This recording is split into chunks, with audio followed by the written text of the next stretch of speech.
Hi, everyone. Good morning, good evening, good afternoon, wherever you are in the world. And welcome all to this conversation that is sure to be incredible between Bayo Komalafe and Indy Johar. My name is Sarah Grossman, and I am the Program Director for the Democracy and Belonging Forum, which is hosting this conversation today. The Forum is a transatlantic initiative from the Othering and Belonging Institute at UC Berkeley that aims to connect civic leaders in Europe and the US who are committed to bridging across lines of difference while centering the needs and concerns of marginalized groups. This conversation is hosted, as I mentioned, by Bayo Akomolafe, who is our Global Senior Fellow. His role is to help us reconsider and reimagine our collective work towards justice. This conversation is part of a series that Bayo is hosting entitled The Edges in the Middle, in which he engages in conversation with thinkers and culture makers on big issues of the day around justice, identity, race, and belonging, among other issues. Today is actually a big day for Bayo, apart from this conversation, as he has just released an extraordinary new essay on our website entitled Black Lives Matter, But to Whom, which you can find at democracyandbelongingforum.org. In many ways, this piece defies any simple description or summary, but at its most basic, it seeks to explore the limits of the Black Lives Matter frame in advancing justice and the possibility for reimagining identities altogether. I encourage you to check that out at our website. Bayo's conversation partner today is Indy Johar, who is the founding director of Zero Zero and Dark Matter Labs based in the UK. An architect by training, he is a senior innovation associate with the Young Foundation and a visiting professor at the University of Sheffield. He's a thought leader in systems change, the future of urban infrastructure finance, outcome-based investment, and the future of governance, and we are so honored to host him here today. Before I pass it back to Bayo to get this conversation started, I want to quickly thank our wonderful ASL interpreters, Coffee Lemons and Janice Porty from Interpret, Educate, and Serve, as well as our comms lead, Evan Yoshimoto, who is running the tech backstage. And a quick reminder to our members that you can reflect on this conversation afterward directly with Bayo in a Zoom room. You should have received the link to that directly in your email. If you haven't, please reach out to me directly. And without further ado, I pass it back to you, Bayo, to get this conversation. Good evening from Chennai, India. It's good to see you again. I'm glad to be in this beautiful conversation with my brother, and to everyone who is assembled here with us. Thank you for showing up, for being here. Um, I was just having a conversation with Indy about the weather in India. I crave some cold right now, actually. Some European cold and snow, while he's craving from where he is in Oslo, Norway, some warmth. Just goes to show you how worlds can diverge and diffract and become something entirely different. But I digress. I welcome you to this beautiful exploration. And just before we dive in and I bring my brother up, um, I feel led to offer a libation of thought, of spirit, of hope and prayer for what we're doing here together, digitally and spiritually in this space. Um, the Umbari is an aesthetic. This is a reminder, is an aesthetic of exploration, of losing one's way. This isn't an invitation to find the truth or to arrive summarily at a final analysis of things, right? This is an invitation to respect decay um, and the limitations of sense making rituals. Um, so, if you can put your body in the body of a fugitive escaping. I know this is probably impossible to do, but it's speculatively possible. Put your body in the body of a fugitive escaping the trap and the capture of the slave plantation. There is no time for maps. There is no time for clarity about where this slave is heading. There is only the effort, the attempt, the imperative to get as far as possible away from the plantation. It is such fluid cosmologies that inform the Umbari and what we're doing here. Our attempt is not consensus, it is not safety, it is not a finished product. We will not be dropping the mic, we will be picking it up and not just speaking to it, but interacting with possibilities, poetic possibilities. And yeah, that's what we're doing here today. We want to talk about a new theory of the self. There's a story from my childhood that involves Anansi the spider. You might have heard of him. Anansi is a trickster, like the tortoise in Yoruba stories, or Loki in Marvel Cinematic Universes. Anansi is given an assignment by his grandmother to watch over a pot of beans and gravy that she's just prepared. The problem is, Anansi, as in all the stories that is told about him, is greedy. And so he takes this gravy and he's eating the beans and he's stuffing his mouth with it. And he becomes so taken by this gastronomic experience that he takes the entire thing. When he notices his grandmother is about to enter the house, re-enter the house, and stuffs it in his hair, in his hat rather.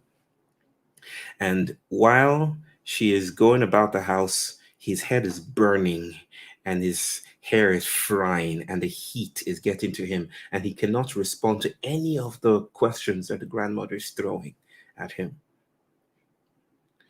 In a sense, we also have heat in our heads. Our heads are hot right now. And all we can offer, let me just let it out of the bag, is a gasp. So, a new theory of the self, India and I are going to be meandering through the black spaces of contemplation on the matter with personhood. What has happened to identity and what has happened to the self? We don't have a fixed or final product glossed over and ribboned and presented and packaged. We don't have that. All we have is a gasp. And I think that is the most eloquent thing we can offer. Indy, are you here? Can we begin? We can indeed. What a pleasure to be here, Bahia. Brother, thank you so much for doing this. And you're in Norway right now, craving what I can generously offer you, but refuse to.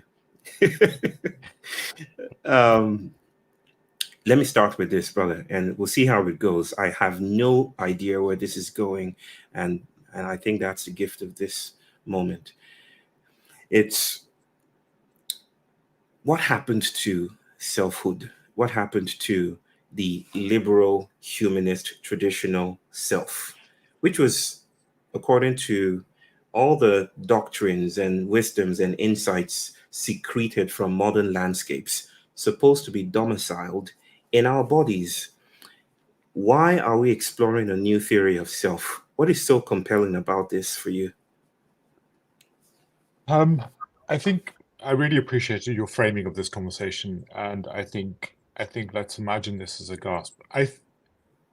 So the premise, I think, why this is important as a conversation is that I think that things like climate change or biodiversity losses, these big crises that we face, in my view, are not a crisis of the outside world. They're a crisis of our relationship with the world.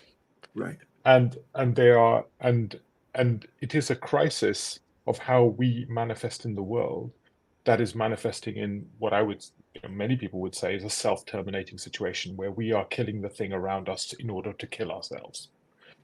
And this is rooted, I think, in fundamentally how we perceive ourselves, how we perceive the world, and I think the conception of that, and I think you talk about it through the words of the pixel or the individuation of the world. And I think this is I don't think we can deal with the crisis of climate change without dealing with our crisis of self. And this is foundational, and it's rooted, I would argue, in the theory of objectifying ourselves, objectifying the world around us. And this object-subject relationship has created the space for, I would say, violence and waste.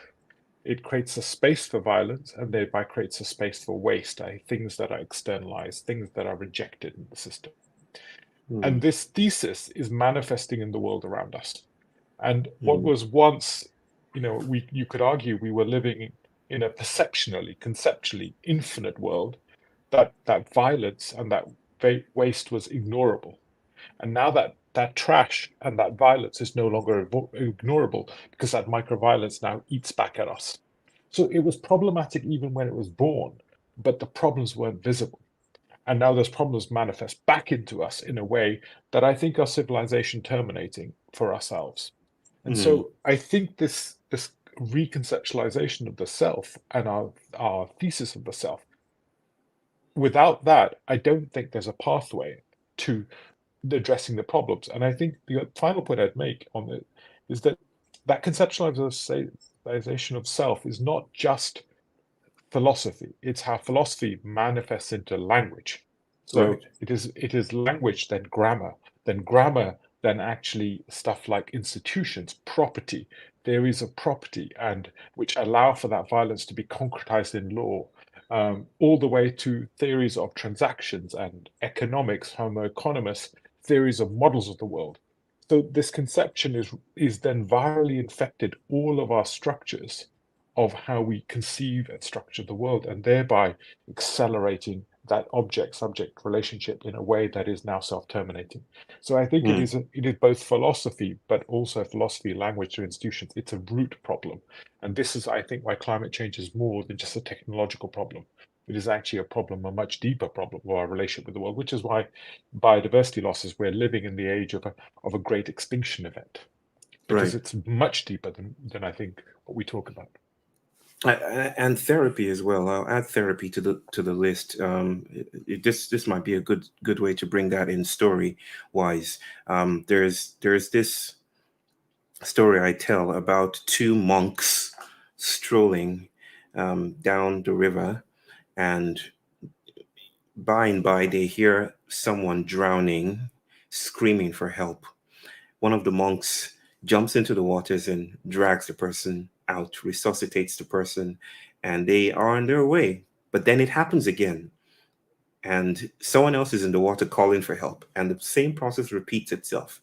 And then it happens again and again and again, until the monk that is now enlisted in this troubling cyclicity of saving someone else decides to run up, the river instead of jumping into the waters. And his companion calls out and says, "Where are you going? You're supposed to, I can't swim. You're supposed to save this person." And he responds, "I'm going to stop them from where they're dropping in." Right. And I come to this story again and again because in my profession, I refer to myself as a recovering psychotherapist, psychologist. But in my career, which wasn't that extensive, I found myself faced with the impossibility of the individual, right? It was easier for me to see this.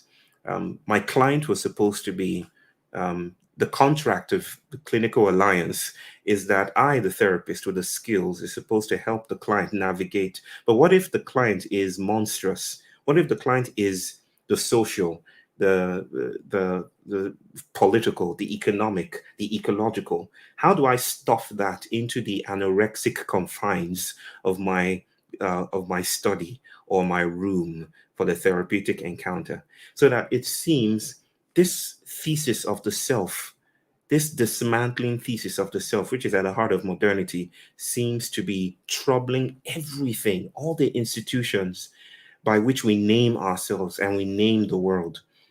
And so you're right, brother. It seems we have to come to this problem, which is far from being an abstract issue.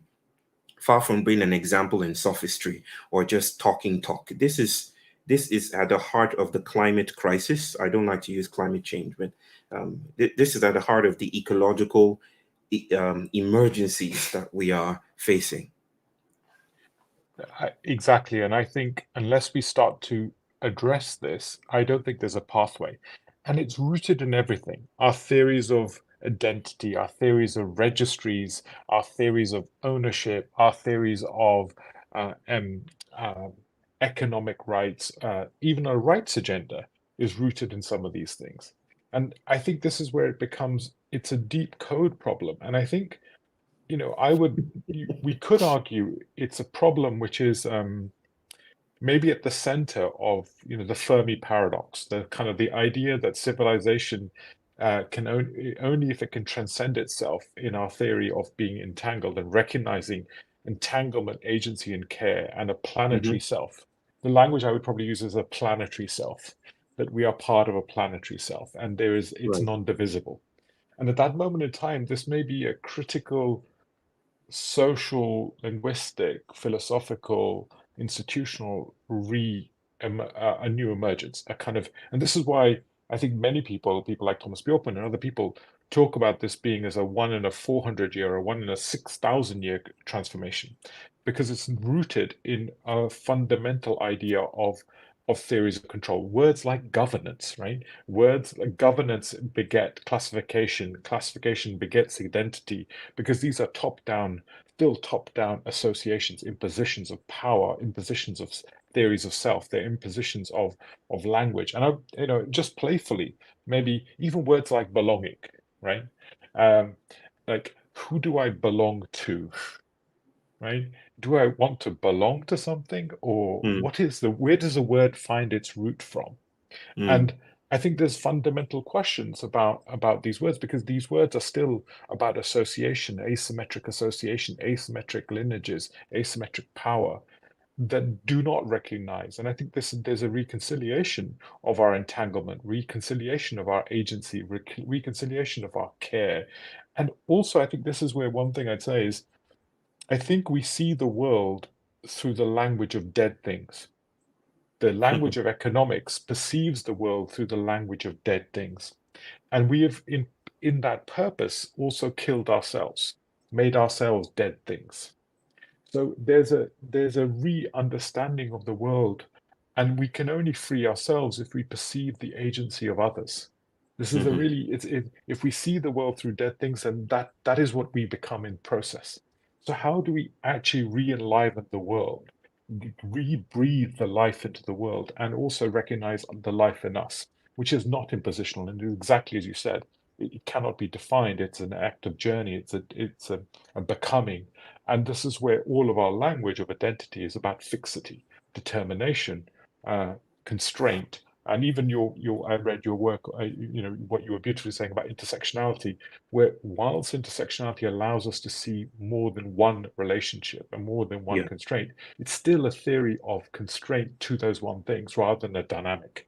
right, Intersectionality as a verb, we're constantly in a new intersectionality, in an right. emergent intersectionality as opposed to a fixed one. And I think these things become really critical. But yeah, I've to that point, I've often used the term nounism, yeah, which is just silly at this point, but you know what I mean. It feels like it, this is how I describe whiteness. Right? Whiteness is not reducible to white persons. Whiteness is not white people. Whiteness is speculatively the genocide of relations, to borrow a phrase from Dr. Erin Manning. It is the placement of bodies in strict, rigid, unforgiving, um, immobile, um, you know, sterile, identitarian boxes um, as a placemaking, world building project, right? And this is why Black scholars like Fred Moulton, through the voices of my sister Marisol de la Cadena, would suggest that the real violence um, that was done to Africans, wasn't the slave ship. The slave ship was only part of it. The vessel of dishonor, if you will, the vessel of capture was the human individual. That was what transported the human individual as the thing that you are now going to fit within. Because the worlds that we lived in, and I'm not trying to create some revisionistic or originalism that we ought to return to. I don't think of the world in Yeah. that way. It's not a binary, there's nothing pure to return to. But there are accounts that that suggest that we saw ourselves, together with mountains, that there wasn't a private sense of self. There still isn't in So, many parts, in at least where I come from. Grief is a public event. There yeah. isn't some private interiority that I'm supposed to tend to, so to speak. That's the breeding ground for new ancestors, right? So I hear you when you suggest that the citizen is a burden. It might be the most ontologically heavy thing on the planet. The citizen is it's not about carbon reductionism. It's about the presumptuousness of citizenry, the idea that the performative closure, that reduces the agonistic tensions of the world around us, the flows and tides of things to that atomic thing in front of us. And I think, you could the Enlightenment, or certainly the scientific and the Newtonian Yeah, Enlightenment, with yeah, exactly that thesis, right? The Newtonian Enlightenment allowed for the divisibility of the world into discrete ways of seeing. yeah, The scientific paradigm that was born was a theory of that enlightenment was to use light to separate, to make visible, to capture in a very particular way. And we lost the and I think that journey is also scientifically coming to an end in a way. Whether if you look at any of the stuff that's on quantum physics, quantum you start physics. to I knew you were going to. that journey is coming to an end. So the science and is already at the end of that enlightenment journey of the divisibility of the world into a new paradigm. Yet, and David Bohr and David Bohm and various other people have been at this for 50 years plus, have been showing that the science has already moved beyond this. Yet what we haven't done is culturally, linguistically move beyond this. And your thing about nounism is perfect, because we know that, like Anishinaabe language and other languages have been 80% verb orientated, whereas English is a noun orientated language and has become more noun orientated, object orientated as a language form. And that language, as you rightly say, is a way of seeing that then captures ourselves. Right? Hmm, So hmm. the language is we're now captured. I think there is something interesting that we're facing, is that there is also something extraordinary going on, that there is a new consciousness emerging at a different scale as well. And I Yeah, think I'd like to bring this in on the table. of course. So Please, brother.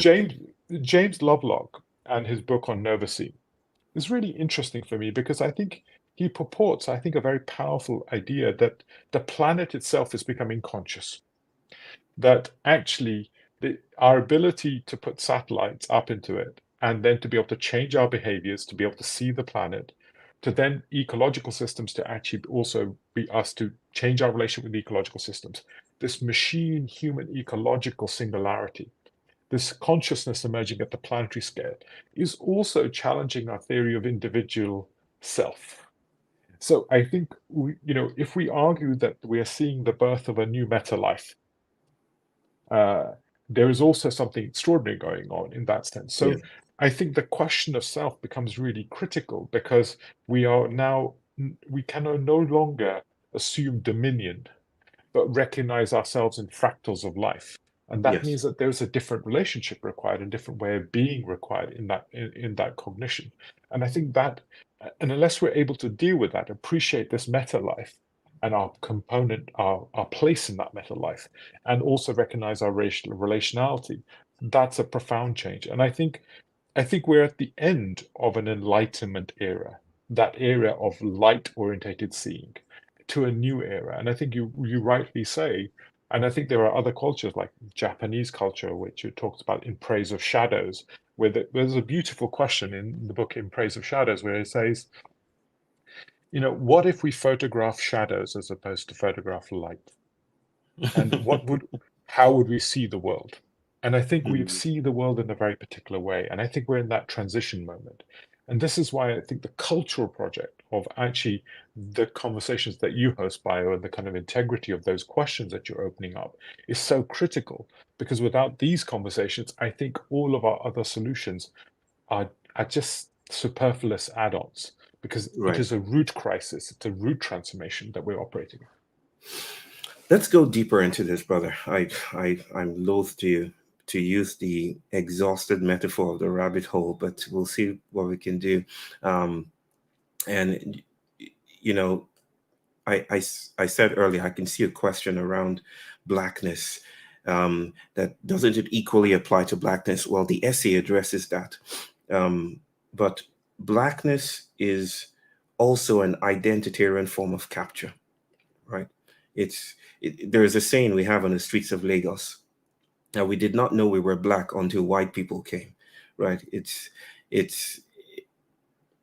it seems that what we are itching for is spillage, right? Is the sense of exceeding the boundaries that we're supposed to inhabit.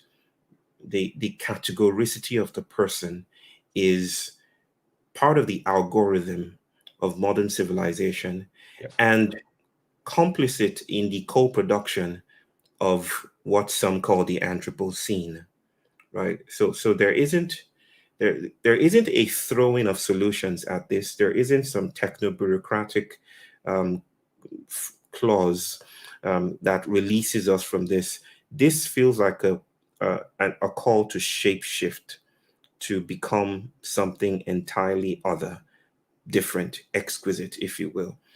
To your point about planetary consciousness, I'm sure you know about Chat GB.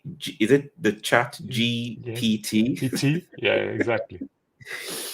That is frightening some people right now. AI, conversations about AI. Well, I don't want to go into AI, but I find it remarkable that I posted a question there recently about comparing Simondon, Gilbert Simondon, and his theory of the pre-individual, connecting that with clinical psychology and Deleuze. So I just crafted a question there, and I swear to you, the response was shockingly good.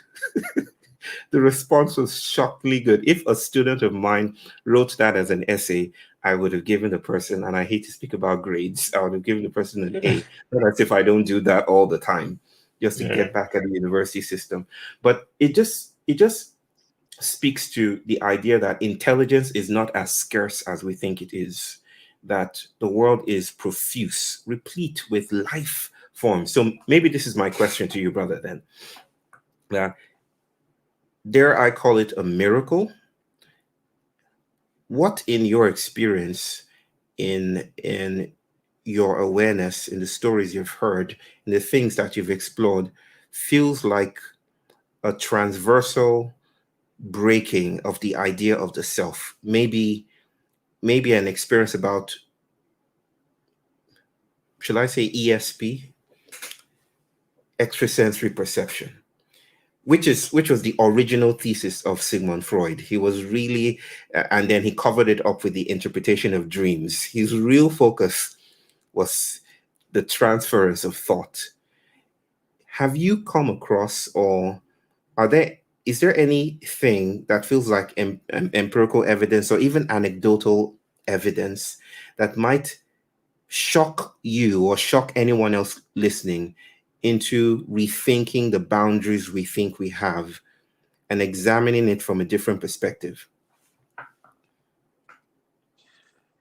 It's I I I think the thing that broke me or transformed me was exactly what I said earlier, which is this idea that what if the planet is coming alive? Right.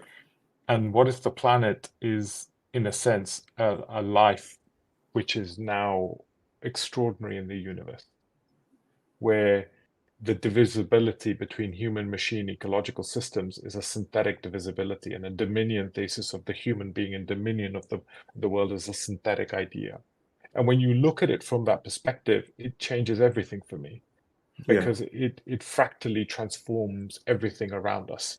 And the singularity is not a singularity of AI, but it's a singularity of this consciousness, this machine Yeah. human ecological consciousness that is emergent. And you can see the evidence of these interrelationships starting to actually have feedback and resonance and new ways of organizing. So for me, this view changes everything, and it then changes all sorts of things, as you rightly place about what I'm really troubled right now about this conversation that we have of 8 billion people being a burden on the planet.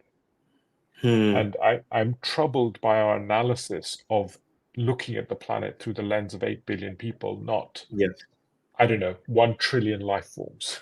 Right. Right? Right. I think how we narrate this language is problematic. And how we narrate the population as a population burden in itself is part of a power thesis. So, and this is where I think we have to shape the narration of it. We have many, the great and the good, talking about the population burden, whereas actually you could talk about the life profusion. You could talk about, yes, the profusion of life, the profusion of a machine-human ecological emergence that is happening. And I Hmm. think that, and this is again the theory of humanity and burdens and object power, subjecthood, who is a burden, who is not. And we know that, you probably only need to get rid of 1% of the world's planet, maybe less, and actually that burden disappears that we've currently got. So it's not a burden of total population, it's a burden of lifestyles and the way Hmm. people want to live. So I think for me, the profoundness at that level of this kind of machine human ecological life emerging, a meta life emerging, is, I think, quite extraordinary. And I think we're in the midst of it. And Hmm. one thing I was going to say was that I feel, I, you know, I feel identity is an impositional order. Like racialization, I think most of identity is an impositional order, an Hmm. order structured through power Right. and control, and the preservation of control, and the preservation of divisibility. Right. And actually, it's completely at odds at a relational sense of actually where we are, where we need to be. And that divisibility, we're at odds at that. And I think that's something completely at odds with the new planetary relational human machine ecological emergence that we're seeing. And this is the conflict we're in the middle of, this kind of Hmm. conflict of these two worldviews in transition. So if we do not see ourselves as individuals, or rather, if we are invited to see ourselves as ongoing processes, already complicated, already haunted, already inviting cyborgian assemblages, that we are imbricated with machines and technologies and And concepts ecologies and and viruses. ecology Yeah. and viruses and fungi and bacteria, and that we're not and have never been alone, then it seems that we're being invited to new postures, right? To assume new postures. Again, this is an invitation to a new politics, brother. You're causing a lot of trouble by saying this. I hope you know. I was speaking, my last point was about, exploring, Teresa Brennan writes about, or wrote about, of blessed memory, wrote about the transmission of affect, exploring the idea that emotions are not human, right? It seems a very scandalous thing to admit or to say that we don't have emotions, emotions have us, right? Right. So that there is some truth to the saying that you can walk into a room and you can feel the emotions in the air. And there's actually some story I often tell about a man who explored that concept. But there are other things afoot, brother, especially in my discipline. It's the idea of the external mind, the external cognition, what N. Catherine Hills would call non-conscious, non I think it's non-conscious cognition, and exploring the ways that cognition is how we think is not a matter of what goes on here. It's a matter of phones and landscapes and parking lots.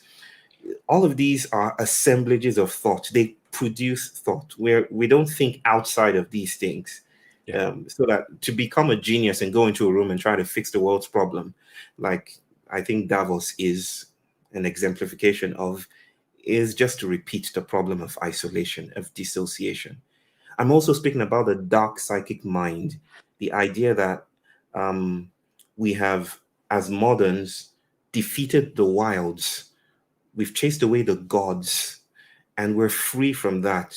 We're immune from possession or the things around us. I mean, this is what I'm speaking about, a milieu that allows us to think about how texture, architecture, furniture, Everything. rhizomes, plants, and all of these things are thinking alongside with us.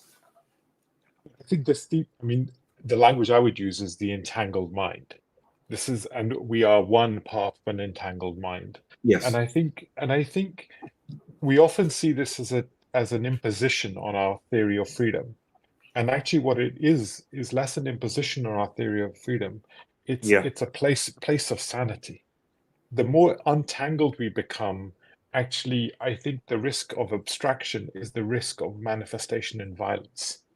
And I think the abstracted thesis of the individuation, the abstraction of ourselves from the world around us, and I would say the iconic symbol is the human in an astronaut suit, sealed perfectly. This was the absolute apex point of a misunderstanding of what it means to be human. Because for a moment we could isolate ourselves, yet we know, I think the research is out there, that humans, if we were to be divided from the planet significantly longer, our cognitive capabilities decline, our health declines massively. So this is a momentary isolation, which we sort of was the apex point of modernity thinking or Enlightenment thinking, that divisibility. And I think the divisibility, in that divisibility lies madness. And actually, the entangled mind is actually the mind of feedback, relationships, flows. It is the place of health. And our theories of money, our theories of power have been orchestrated on theories of abstraction, because that is what we were taught as a theory of enlightenment, the abstracted mind and its power. And I think I think the thing we have to reconcile is a kind of conversation of freedom in entanglement, the freedom to roam in that landscape of that mind, The as freedom of opposed to being indebtedness, that we're not free from our indebtedness to the world around us. Yes, but go on, exactly. brother. Please. Yeah. No. And this freedom to also intermingle and to relate, to construct. That is the freedom of the world, not the freedom to be isolated in a prison. And I think this is a different theory of freedom, and it requires us to operate and dance with care in relationship to that entangled mind that we live in. And there is great joy in this.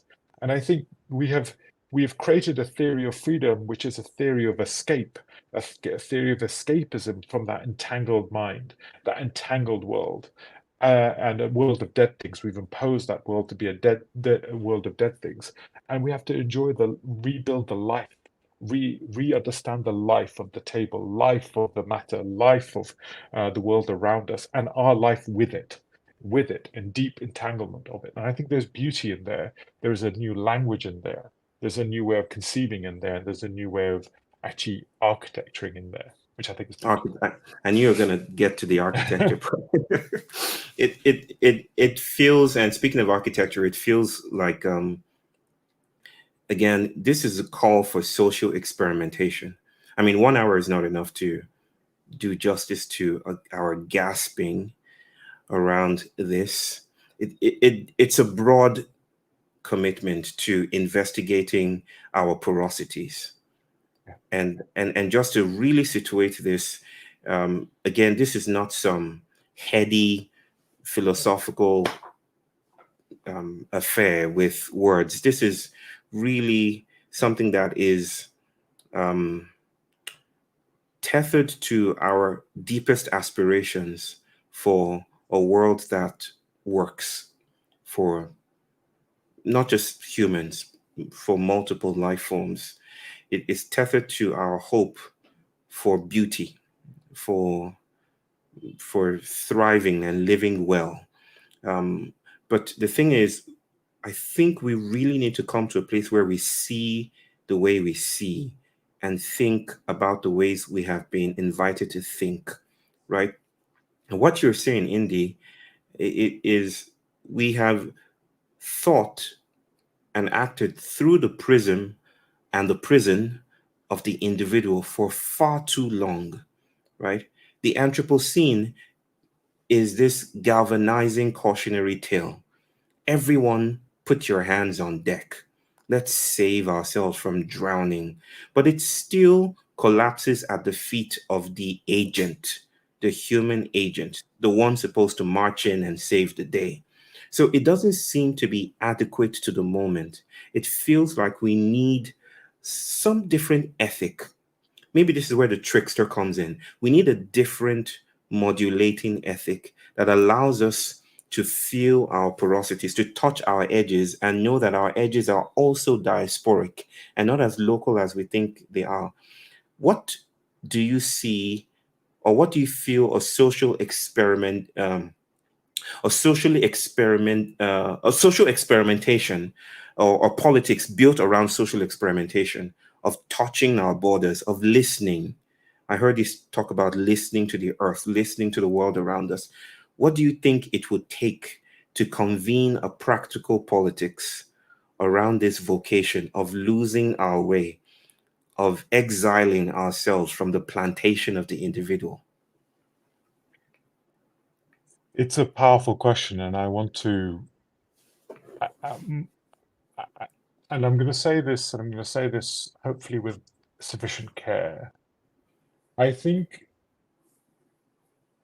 we have to challenge ourselves to recognize ourselves as being a multiple and entangled. So I think when I used to refer to my grandparents and my grandparents, I used to say they are coming over, even in the singular. So my grandparents, in old language terms, it was always they, and because we recognized that it was a formal plural. They were not one; they were the many. We have And that I in Yoruba as well. Just right, yes, exactly, right, yes. exactly, I hear you. and I hear you. and and I think there is something about that I think is really deeply profound, because it actually challenges this idea of the singular. It challenges our idea of the divisible in a very simple but clear way. And it requires us to challenge our own theories of the singular. Am I a Indie? Am I multiple Indies? And how do I give myself permission to live in that multiplicity, in that dynamics? I think there's a Mm, freedom that we have to give ourselves in order to be able to actually embrace a different way of relating to the world. And I think it's a small thing, but it's profound, because we're trapped in our own singularities, in our own individualities, the own sense of self. And I think the freedom is really vital. To get that freedom of the multiplicity is really critical as a stepping stone of this reality. And I think that is, for me, one of the key stepping stones in that conversation. And I mm. think, and that opens up a new way of relating to everything around us, the world around us, and the things that we see. I think that, to me, is the unit of transformation. And I think we see this in the world around us. We see the crisis of how we relate to each other, and how we transform that language. And I think that language is really particular. So it's a relational reconfiguration we're talking about. Again, not to use the language of do the work in yourself. I think that has its place, but there's something really navel gazing ish about this idea to focus on yourself, like, um, and that feels foreign to me. That feels alien to me. I think it's true, but I think it's, for me, it's not a focus on ourselves. It's actually the unprisoning of ourselves. Yes, Um, yes, I agree and with you. I think if we can unprison ourselves from the individual landscape, I think we can actually start to relate to the words. And I think we have to recapture language like freedom, which has become a language of escapism and escape. So we have to recapture words and re-embody them into new philosophical frames, which is what you're doing by doing it beautifully. Because unless we do that, the world constructs in the language that we use. And I think we have to have a reorchestration of language. I know it sounds basic, but I think without those philosophical and those initial frameworks, it's very difficult to then say, well, actually, property as a theory, property is in a way to be in proper order, to be in relationship to what I perceive as proper order is a theory of power, of orchestration between object and subject, to the ordering of myself, rather than recognizing the intrinsic order of the thing itself. So we have constructed theories of property and then legal constructs on that theory of dominion into that framework. And then we enslaved the world to that thesis. And this delicate recoding of these things, these are not just words, but they are power structures. They're manifestations of orchestration. They're the thing that makes the land dead. They're the thing that reduces the agency. They're the thing that destroys the butterflies because it's in proper order to my perception. These words have magical power. They're like spells which transform and destroy the world around us. And we are using those words without cognition of the spells that we weave into the landscape around us. And for me, we have to understand that we are the magicians of those words, and we have to become cognizant of the spells we weave, and those spells have been programmed into us. So I think I hear you about the kind of work on self. I think it's more the work on my relationship with the world and recognizing the spells I'm locked into, the words I'm throwing around without actual due consideration and due care into that complexity. I mean, I would even dance with that, dancing within those spaces you're beautifully creating, brother, that the individual is, or the individuation is a choreography of gestures, if you will, right? Not that there are individuals moving atomically from point A to point B, but that there's a cartographical unity that more or less describes what individuals are doing or what the individual is, right? So that a falling away from this cartography would be spillage, would be exploring the more than human, would be opening ourselves up to new languages, would be breaking out of the sensorial monoculture of the modern, right? Yeah. So it feels to me that it's about losing our way. It's about what Glissant would call the poetics of relation, or the right to opacity. It's the fugitive. We're inviting fugitivity here. And there's one consideration that I have to bring up, brother, before you go. It's about the future, right? I mean, we've talked about, within a space of a few minutes, spoken. This deserves 10 hours, by the way. I almost felt paralyzed at the beginning of this because there are too many directions to take this for me. But if wellness is trapped by our considerations of individuals, if politics is also beholden to this very, very pixelated notion of the individual, then we also have to consider that time is secreted.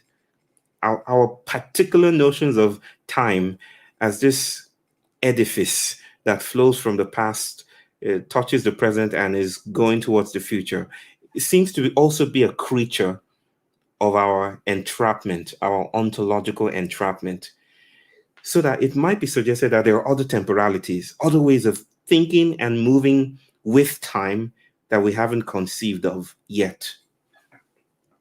Look, I think there's two aspects of this. I think if we were to understand ourselves as a knot of flows, we are a knot of flows, and these flows exist. In a way, time is also just a construct that we built to stop everything happening at once. Is a kind of idea, but actually, what we are is in this knot of flows. And these knots of flows means that our cognition isn't that of objecthood, but is a function of the knot of flows. I don't think we have yet the language for this thesis of this knot of flows. We don't have, and our Cartesian frameworks don't allow for No. this knot of flows to exist. Our drawings, our manifestations of logic don't allow for this knot of flows. And this is what creates an object-oriented reality. This is what creates also the theory of waste, because we do not recognize the relationships in time and the relationships of a glass bottle being a function of sand, which took millions of years to form, to then actually that glass holding for a moment, then being liquidated and being turned into something else. We exist in those knots of flows. And I think that is a way of perceiving, a way of languaging, a way of relating in the world, and also a way of seeing ourselves in the world. And in that moment in time, I think the mountain is no longer an object. The No. mountain is an act of flow. It is a rock in flow, as is everything else. And I think there is a new way of being in that world. And I think the science is already there. Our knowledge is there, but we haven't built our scaffolding, our cognitive, philosophical, linguistic scaffolding to make this happen. But you're right, time is also a part of this problem, but it's also our theory of this knot of flows. Yeah, Right. in that frame. I like that phrase, knot of flows. And thinking about time this way changes the question. I'm developing a thesis that I call chronofeminism. It's the idea that it's basically the refusal to bow the knee at the imperial throne of imperial time, right? The idea that time marches on, right? But I like to see with the Yoruba people that time is slushy, right? There are pockets of time here and there. There are many futures. There are many pasts. The world has already ended. So that when we come to climate matters and predictions of apocalyptic endings, right? It's not just to say that we have already been there, that a lot of people have already been there and are living through that now. It's also to say there isn't a fixed future, right? Waiting outside of our bodies. Bodies relationally secrete spatial temporal continuities or discontinuities. Time is not outside. Time is not an ideal, just like justice is not some ideal floating by. We, with non-humans around us, co-create these intensities so that, like you are preaching, brother, and it's a preaching, we are being invited to new relationships with the world, and maybe new times secrete from that. I thought we could end it this way around grief, brother, which touches on a question that I'm seeing through the side of my eyes here. It feels a proper way to end for me, appropriate, not just to grieve the loss of relationship, the apartheid that is enacted by modernity, the imprisonment of the individual, but to also consider the ways that grief and grieving is not permitted in modern flatness. As a psychologist, my work was to get people to be productive again, right? Is to get you back into the race, the pit stop that allows you to just get back out there. There aren't real places of grieving, and grieving seems to be this more than collective, interstitial liminal space where bodies melt into other bodies, where materialities tumble into other materialities, right? It seems like maybe grieving is activism. I don't know how that resonates or how that dances with you.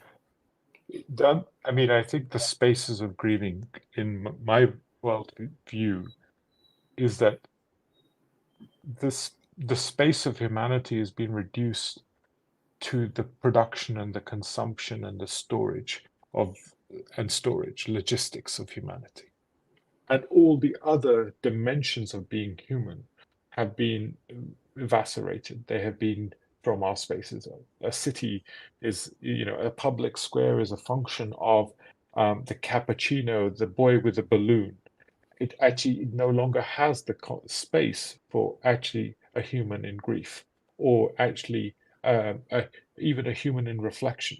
actually those things are not of value. We are reduced to these polarities of work and life, and these have also been sort of pixelated into divisionality to Yeah. actually break us in this way.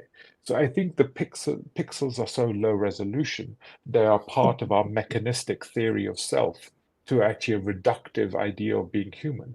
And for me, this is why this conversation is important, because this is a reawakening of being human. It is a new awakening of being in its complexity and its richness, post-pixelation, a re-enlivened analog biological, as opposed to the kind of pixeled bureaucracy of the world. Right. So Right. I think this is an opportunity for breathing life back into us, a life where we are not just bad robots, a life that I think is free. And I think grieving is as much as joy. I think these are Cree spaces that we have to reawaken, and that I think is a really powerful component. And I would argue the new machine age, or the age of automation, creates a new space for humanity as we are freed from the shackles of being bad robots.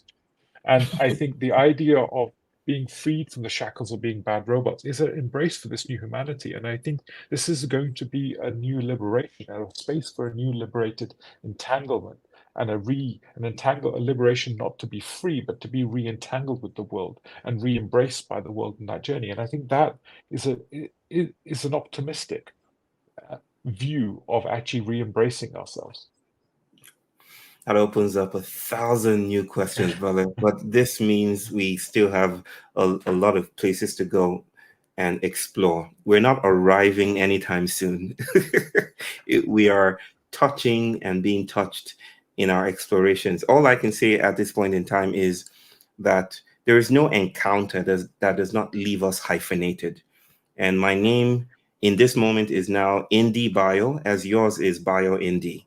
And maybe that's the gift of our moments. We are touching each other in ways that escape the surveillance state. And that is summarily and ecstatically our mode of leaving the plantation, the possibility of emancipation. Thank you so much, brother, for doing this. Absolute pleasure and a real honor to be in conversation with you. And thank you for everything that you're doing, Bio. It really is critical. You whisper words into the world, which transforms it in ways that you probably can't see all the time. But I want to fully acknowledge the power of what you do. Thank you, brother. Thank you. Part 2 soon. Soon. Thank you. And thank you, everyone, for... we must now let the Umbari be taken by the goddess Allah. Let it decay. None of this has to stick. This is not about things living neurotypically into infinity. That's not how change happens, right? Let us just be in the exquisite transience of this moment. And until we meet again, be blessed. Thank you. Thank you.